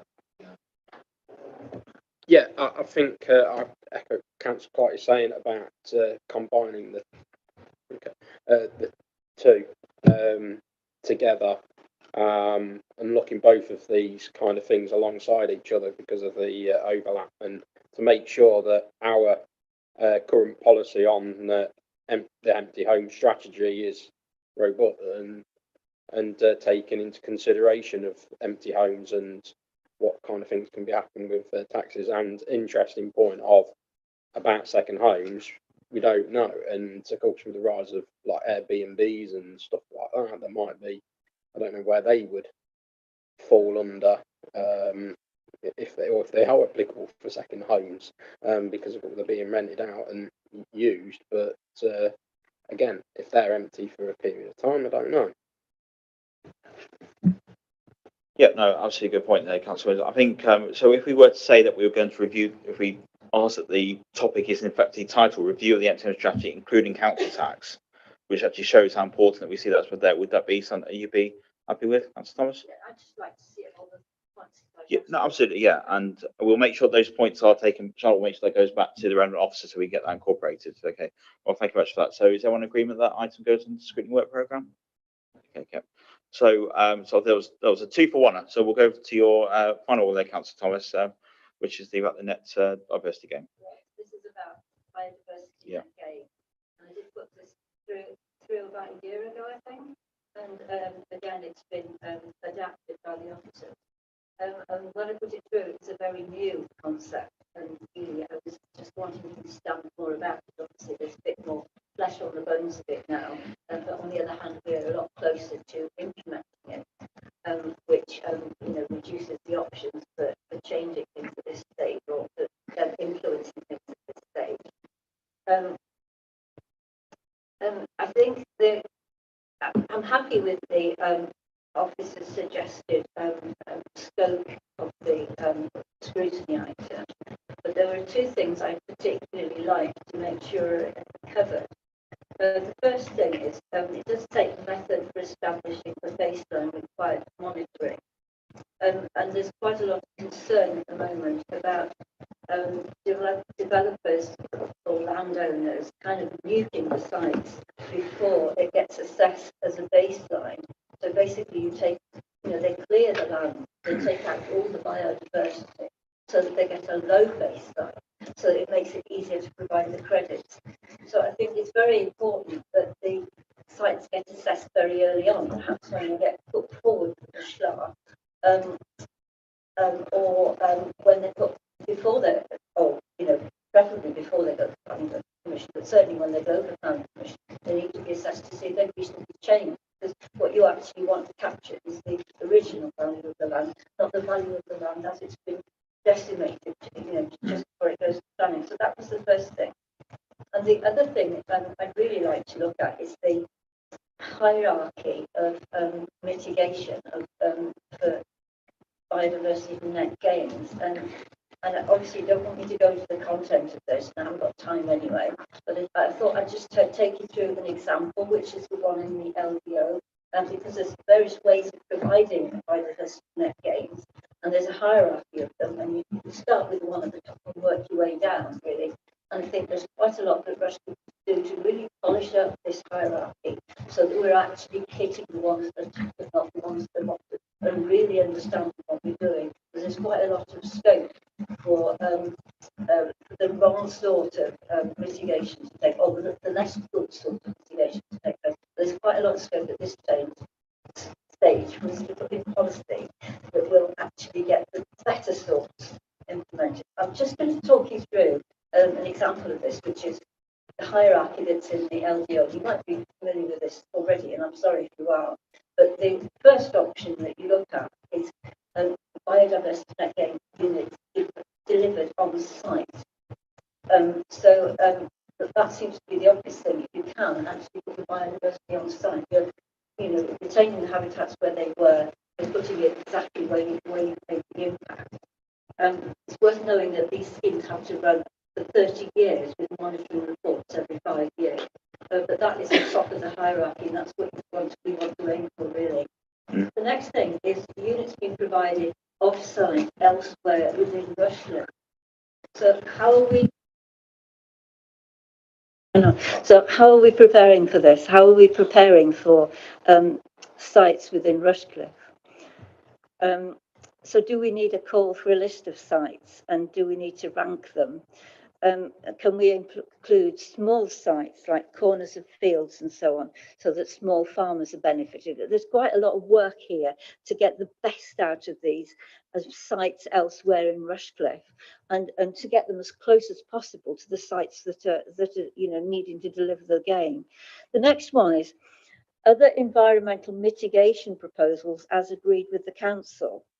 So those aren't necessarily things that are very high on biodiversity net gain, but they're things like the fish pass at Thrumpton, which is one in the LDO site. So they're not quite biodiversity, but they're environmental gain. The next one, number 4, is units being provided off-site on land near Rushcliffe within neighbouring authorities. So again, we need to be looking at proximity, but how are we going to talk to these authorities? Have they got lists? How are we going to know about them? How are we going to know which are near us, which are near our sites? How are we going to decide which one? I'll have to the developer decide where they go, or do we decide, or whatever? The next one is a financial contribution to Rushcliffe Borough Council in lieu of delivering a biodiversity net gain. And this one is my really big dread, really, because it's another pile of money that's going to be rotting in Rushcliffe's coffers. Have I not got very long? Carry on. So, are we going to, what are we going to do with that money if Rushcliffe gets this? Or are we just going to use it on day-to-day running costs to keep council tax down rather than actually delivering biodiversity? And the 6th one, which is the worst thing of all, really, is purchasing credits under the government scheme, because there's all sorts of concerns about unethical, exploitative ways that these are going to be developed, and big companies going into this to producing options where people can buy these gains. So I mean, that is just an example of the one that's in the LDO, but I think that's probably the template for what we would be putting in all planning applications. And we really need to hone it, I think. And so there's a lot of work to do that. So I'd like that to be included in the scope as well. So those 2 things to be included in the scope. Thank you. That's great. Thank you very much for your detailed presentation, and you can tell the amount of work you put into that. So we do appreciate it. Really useful to have that or say the colour put to it, you know what I mean, in terms of the additional information to that. I mean, and it's good to see that the officers are fully in agreement with you. I think in terms of what the recommendation come back from Derek. So I think myself, you know, what information you have there, it's really important that we do look into it. I'm fully in agreement with that what you've raised because it's really important. We also how we communicate to the public. For example, when you talk about the money, I'm 99% sure it's ring fence in terms of the money for that. We need to make sure that we're sure it is, and that's communicated to councillors and to the public. So there is not that fear, like you say, of the money being spent elsewhere, not spent what it was originally intended to do so. Councillor Clark. Thank you. Yes, I accept the sentiments and the premise. I just wonder whether, and I noticed that it has encroaching onto the next item again.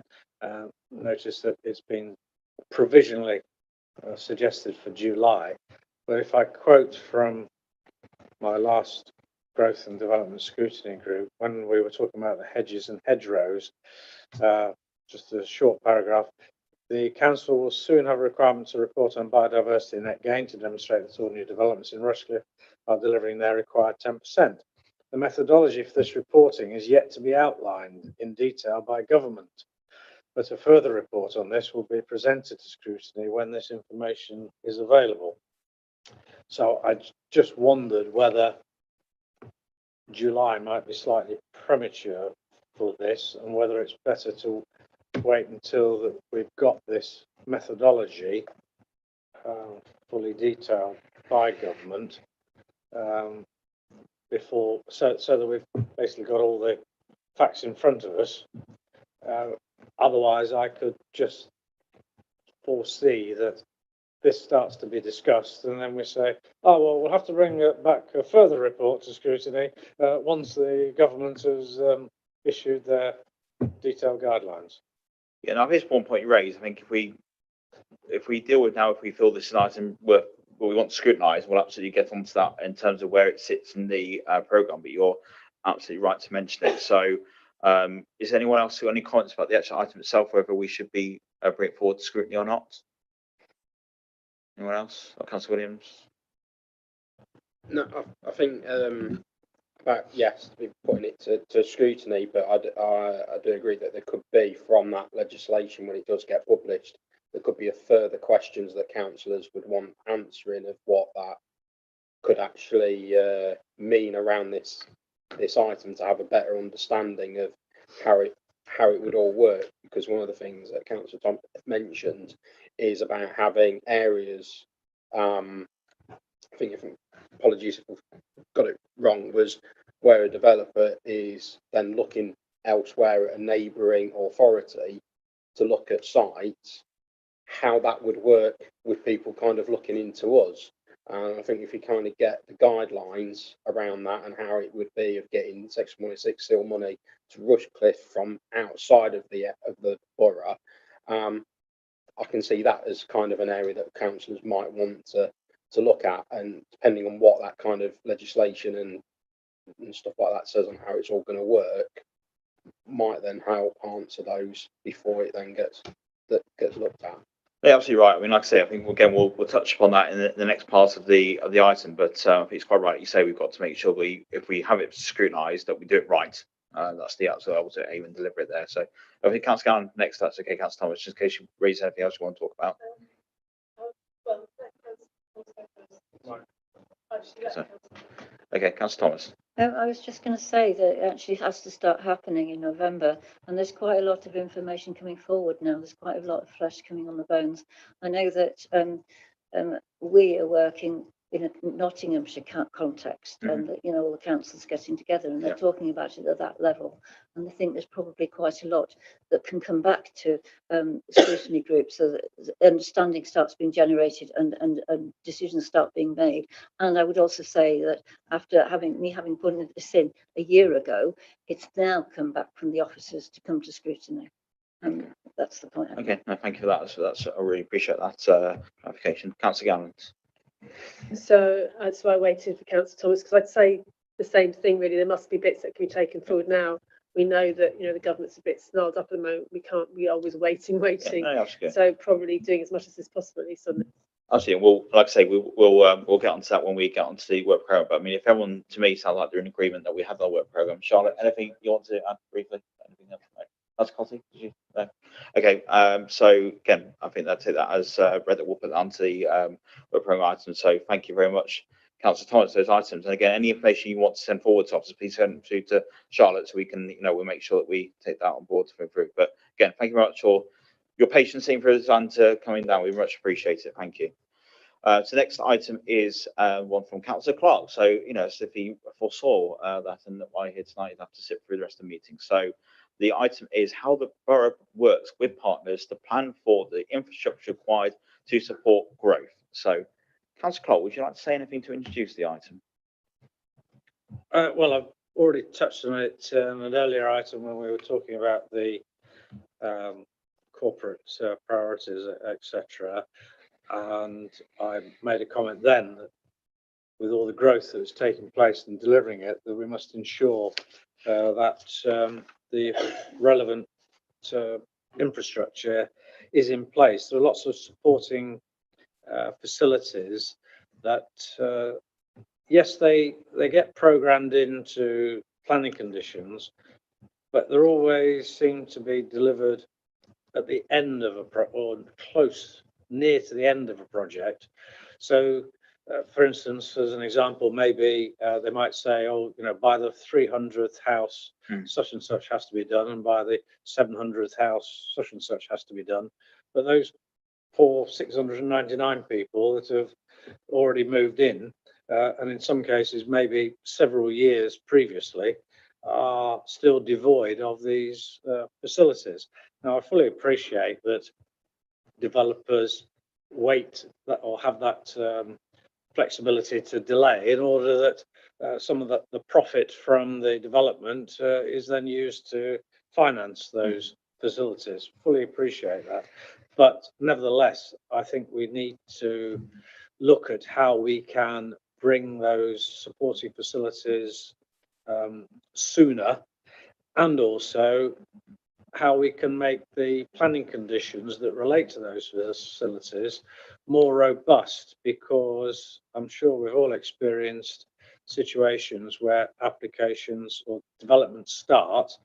There are conditions on the application that such and such has to be delivered, and then sort of halfway through the development, the developer stroke builder, whoever it is, comes back and says, oh, well, it's not viable, and we need to look at ways where we can't actually deliver that particular facility for various reasons, whatever they may be. So I suppose that this is all about ensuring that we can deliver, or have not us personally deliver, but that the supporting facilities are delivered, that they're delivered at an earlier stage, and that we can make conditions on applications and developments more robust. And I think we owe it to our residents, with the amount of development that we are now having to deliver. We don't just want lots and lots of houses. We need to make them, ensure that they are communities and not just housing estates. So I think that's basically the thrust of it. No, thanks, Councillor. And again, I think it's something, what's really important is how we, with the item, scrutinise how we communicate to the public about why we are doing things the way we are. For example, give an example with my other hat on in my county patch, where we build a school, but we know we're going to have to expand it in a few years. But we know we've got the money in the Section 106 fund, but we're not allowed to access it. So we hit thresholds. We built the school. Now we've got an extension school that we knew we had to do anyway. And it just feels very messy. And again, I can't get a bus service at the moment because we only qualify for 0.6% of a bus service until we get the next threshold. And again, we know we want to have the bus service ready to go for those residents, not retrospective. So, and again, my residents ask me to explain. I go, yeah, I can explain to you, but I don't agree with it, I understand it myself. So it's, like I say, how we communicate to the public that. So thank you for bringing that forward. Anyone got any points you wish to raise on that one? Councillor Williams? No, I think it is really good to bring forward.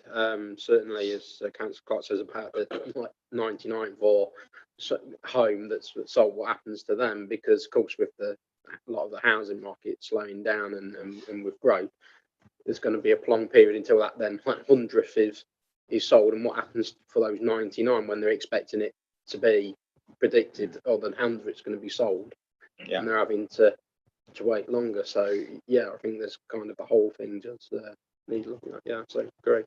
Right, thank you. Any other, Councillor Verdi? I think the points have already been made, Chairman, but really, I mean, I would fully support this going on to the scrutiny matrix, because the alignment of 106 monies particularly, and how we can accelerate that is going to be critical. Though, as chair of the governance scrutiny group, when we look at the 106 monies that are held by us, it is pretty significant. So, you know, I'd rather that be accelerated and be used for the infrastructure projects. So yeah, absolutely. I think this one needs to be looked into. Anyone else to speak? No? So all in agreement that's added to the work programme? Yeah, thank you very much. So the final item, which was proposed by, I think, half the council, which is actually, I'm joking here, but it's actually good that a lot of people have. It shows how important the item is. And one of those people is sat with us today, Councillor Clark. So again, was there anything you'd like to introduce on the sewage infrastructure and discharge within Rushcliffe scrutiny item? I can hear the bus unloading right now with the rest of the supporting councillors. So yes, I'm, I suppose, speaking on behalf of all those councillors, and I'm sure we've regrettably all had experience in some shape or form of sewerage problems in various developments. Councillor Thomas is still here. I mean, Eastleigh is a good example where there have been problems, but there have been equally problems in my area in Ratcliffe-on-Trent, and I'm sure many other people have experienced those problems as well. And it's wanting to explore further, because there's just this sort of general phrase that, oh yes, well, of course, all developments automatically have to be able to connect into the sewage system, and Severn Trent are charged with providing that sewage system. But I think it needs to be more comprehensive and more robust than that. And I think we need far more assurances that more provision is being made by Severn Trent, and there is more comprehensive discussion between the planning officers, the developers, and Severn Trent as to how that additional sewerage is going to be dealt with. Obviously, Fair and Pastures is a massive development. Potentially, in the local plan, we've got an allocation of another 4,000 houses in the Gamston area, if that materialises. And suddenly, you know, the sewage system is going to be under immense pressure, and is that really in place and able to cope properly? And it talks here about the Nottinghamshire County Council as the lead flood authority, and I, wearing a different hat, so I have a certain role to play in that as well. And Severn Trent are fully aware of their responsibilities, but I think that we need to delve in more to give better assurance, A, to residents, and B, there's no doubt that these what's supposed to be sort of 1 in 1,000, 1 in 500, 1 in 100 years seem to happen every other year. So, you know, that I'm not quite sure that those definitions are as palatable as they used to be. And I think that we are fully justified in trying to delve in far better, that we know that sewerage from new existing developments, but certainly from new developments, are more adequately catered for. Very much. Anyone wants to comment? Councillor Garland. Thank you. I don't pretend to totally understand the system here, but I would have thought this isn't an issue for Rushcliffe. I think what might be an issue for Rushcliffe is the way the planning authority the planning department accepts advice from other authorities. So whether that's the water boards or the drainage boards, or indeed the transport advice we get from the county, because often, you know, as a council, you look at it, you think, well, that's just, you know, especially on roads, which we understand better than the sewage, doesn't make sense. So I wonder whether this is actually, I accept I'm probably not fully aware of how we're meant to be doing this, but it feels to me that this is beyond the power of the council. The council hasn't got the power or probably the expertise to investigate sewers.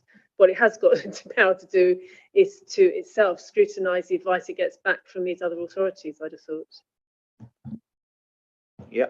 Can I just respond to that? So, yeah, it's a fair point, but I think that we do have a responsibility to our residents, because as the local planning authority, when all these developments are discussed in a planning committee,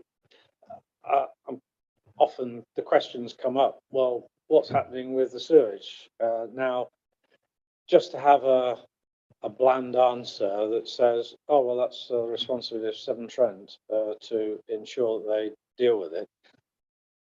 Certainly, from my point of view, I would hope most of the planning committee's point of view, I want more assurance and more evidence that that can actually be dealt with before we approve a planning application, because it's just like sort of saying, oh yes, we're happy with that, everybody says it's okay, but then a development takes place and there are problems, then all the residents who are affected will say, well, what idiot planning authority gave that development permission? Didn't they bother to investigate whether the development was capable of dealing with all that sewage?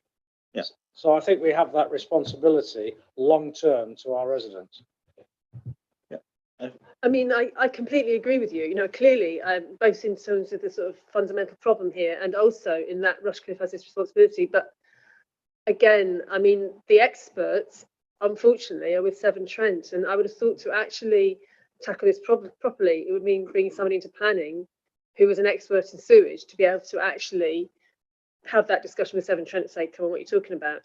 And as I say, I think it's possibly across the board with all of this advice, and I suggest that we should be questioning how these advice, these inputs into these planning applications are dealt with generally, but specifically sticking with this one, you know, I feel that I totally agree with the concept. I can't, clearly, obviously, but I just feel it might be expensive for council to do it, and I wonder if there's a better way of somehow tackling Severn Trent to give good advice rather than Rushcliffe becoming a sort of shadow water board trying to do it in backwards. I think this is what we actually, effectively, we are scrutinising the item. If you look at the item, you say how the borough works with partners, the plan for the infrastructure. Now, I'm not saying you're not wrong in this, but I think you raise good points that actually we should be scrutinising how our role sits to Severn Trent, because I completely agree with all points you're making. But that's why it's key that we bring this item to scrutiny so we can see what powers we have. You're happy with that? Yeah. Yeah, I mean, I was going to respond to that by saying that, yeah, this is about trying to ensure that we're all joined up, because, and we've said this many times in many forums, haven't we? You know, the average resident doesn't care whether it's a district council, a county council, a parish council, blah, blah, blah. They want something done. Now, this is joined up where the borough council gets around the table with Severn Trent, and we invite the county council in as well as the lead flood authority, so that every aspect can be looked at in a single comprehensive item, so that there isn't a chance for somebody to say, oh, well, that's not us, we're going to blame somebody else. No, absolutely. We all need to be around the table. Yeah, and I think we'll all agree on that point. And I think it's a report we did again, and how we, the same theme here for all these items, how we communicate that to residents. Again, I've had issues in my patch of county council with the new development at Sharp Hill, where there have been issues, again, residents not understanding who it was. They had to go to a lot of them dealing themselves or going to wrong people. So again, how we scrutinise, again, how we work with our partners to make sure people know exactly who's responsible for what and how they can report issues through. So thank you for that. Anyone else want to comment on the item? I see that officers are in agreement, and if we make sure that we invite the cabinet member for transport and environment down to the county, give him a real grinny about the item as well. I think that's really important. I think we agree with that. Yeah, we make sure that's fair in place and that one. So, okay, thank you very much. So, thank you everyone. That's all the items we've gone through to add to it. And now we get on to the very final thing. Don't worry, nearly there, which is the actual work programs themselves. So, starting with the corporate overview group. So our next meeting, June and September, I see the same standing items, and we're looking at the business continuity strategy and the diversity annual report in June, and like I say, September, November. Nothing to add at the moment. So if anything's come through potentially about the growth boards, we'll see how that, if we get the matrix items through and how that fits in. So everyone happy with corporate overview group? Sorry. Oh, Charlotte. Sorry, Chair. Can I just make a point? Yeah. One was to apologise for the business continuity strategy not coming to this meeting and rolling forward. And secondly was to suggest that in that 6th of June meeting, we actually do the same as we did in June this year, because we had new members of this group. Yeah. We did a review of the matrices that had already been agreed by the previous group, just to make sure that the new group was happy with those going forward. Yeah. It didn't take very long to do, but it did at least give you guys the chance potentially to chuck anything out that you didn't agree with. Yep. So then we can say that was last half hour wasted, can't we? No, I'm joking, but absolutely, I think it's great to bring that forward. So yeah, thank you. Agree with that completely. So going on to governance scrutiny group. So again, you've got your very quiet day, a couple of days, and never quiet day in June, by the looks of it as well. So there you go. Don't know what you're moaning about. So I think, like I say, we've always, as we sort of said before, yours is pretty much set in stone with corporate governance, not much wiggle room for anything. I think point raised before, which we need to look at, which again, I know we spoke about Councillor Verdi, is the meeting position where we have to look at whether there should be potentially one out of the extra candidates to make sure again, I know a lot of it's time sensitive, and that's what we talked about before, and a lot of it has got certain times, but if there is active flexibility, because what my concern, which I don't mind saying I've raised before, and Councillor Verdi, and with officers, to make sure that we'll make sure scrutiny is effective. We don't want to get into 10:30 at night or get to cut off 5 to 10 people are rushing through items because they look at the clock and the agenda item. We need to make sure that scrutiny is effective from item 1 to item 6 or 7 or 12 by the looks of it. So again, we just look into that about those scheduled dates, and perhaps Councillor Verdi to come in there with the discussion with officers and see how that works as a potential draft work program that works, and we can reflect on that in June, whoever's sat around this table. Is everyone okay with that? You okay with that, Councillor Verdi? Yes, thank you, Chair. Chairman, I mean, it is a difficult one. You know, we have statutory and legislative or whatever standing items. We can't avoid those.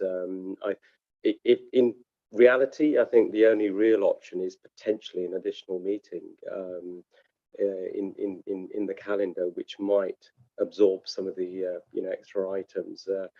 I can't see of doing it any other way, Charlotte, to be honest. You know, the items we have on there are non-negotiable, actually. I think you're right. Unfortunately, as always, that has an officer implication in terms of timing. The other thing that I will say is that it might not actually help, because a lot of these items are dependent on external bodies and statutory timescales. You might find that you have one meeting with nothing on because it's just at the wrong point. These meetings are here because these are when things need to decide on. But I will take it back to Sarah and Peter, and we'll have a look and see what we can do. At this point, look at there is no option. At least we looked at maybe if it's June, start times forward slightly, if that works. Again, not disenfranchising anyone who may have commitments in the daytime. Obviously, that's so we don't want to do that. Yeah, absolutely. So we'll leave that with to take away and look at and bring recommendations forward to the June meeting. So Nexus Group and Development Scrutiny Group. So your meeting in March at the moment, it's got the update on parent development, which, as I recall, we had one item because we expected quite meeting, as I recall there. So we leave that as that is. July. So obviously what we talked about in the last item up to diversity net gains. Now, from my point of view, I imagine the officers wouldn't put it there in July unless they felt like they would be able to bring forward a report to meet the aims of the item. Or am I being very optimistic, Charlie? No, I was going to make exactly the same point. So before I bring the scrutiny matrices here, we discuss them internally. And I think if anybody had any concerns about that not being the right time, they would have flagged it up. But I will raise your concerns and make sure that we have got enough information at that point, making it a useful piece of scrutiny. So if people are happy, if we leave that provisional, but what we do is that the Charlotte will obviously go and speak to officers and feel like if that potential has been moved, then we'll have that, then the conversation will be had with with Councillor Clark and Councillor Cotty to make sure if we potentially have to move around the work programme later today. So we're happy to delegate that to look at, unless anyone's got a comment they want to make. Councillor Well, Clark. only just that whether some questions could be asked of officers of the October and the January items where we're talking about the infrastructure and the sewerage. If for any reason the biodiversity net gain wasn't considered in July, is there enough time to do any work on, for instance, the infrastructure to bring that forward to July, or the sewerage to bring that forward to July, and then obviously put the biodiversity further back? Absolutely. So I think if I say if we let Charlotte go in and speak to their own officers and have that conversation yourself, Councillor Clark, we're happy as a committee to effectively delegate that decision to yourself to look at with the officers about the work program. If that needs to move around, I'm happy with that. If everyone else is, I'm not seeing any objections to that. So then obviously your other items say at the moment, which we've added today with the review of the program, so the infrastructure and sewage, and then obviously that does leave some room to add more items for when we come back in June with, I'm sure, the matrix items now everyone's inspired to fill out even more to bring forward. So on to communities. So I'll tell you what's going, it's slipping. When the previous chairman was there, you had a full agenda. I don't know what's going on here, but so if we look at, yeah, absolutely. So look at the 16th of March, so car management plan, environmental policy, and then obviously July provisionally the empty homes strategy, and we obviously got some gaps which will be filled from a go. I don't think there's anything else to add on community unless you've got anything, Councillor Williams. So I'm happy with that at the moment. Yeah. Okay, that's read. So and obviously with it being our last committee meeting before the elections, just like to thank everyone for your participation and the way you've gone about the scrutiny committee. I think we've really done a good job over the last year in terms of tackling items in front of us. It's been a really civil discussion and a lot of points raised. And I think we've added a lot to the council and the scrutiny of the scrutiny meeting, so it's not just been a tick box exercise. We've all really put forward a lot of ideas and changed direction. So thank you very much, and try to pass on to the officers as well, especially the lead officers as well, for their help. And if for those who are standing down, thank you very much for your time. Those who are unfortunately standing down, then thank you for your help. And if not, see you on the other side if I'm still here as well.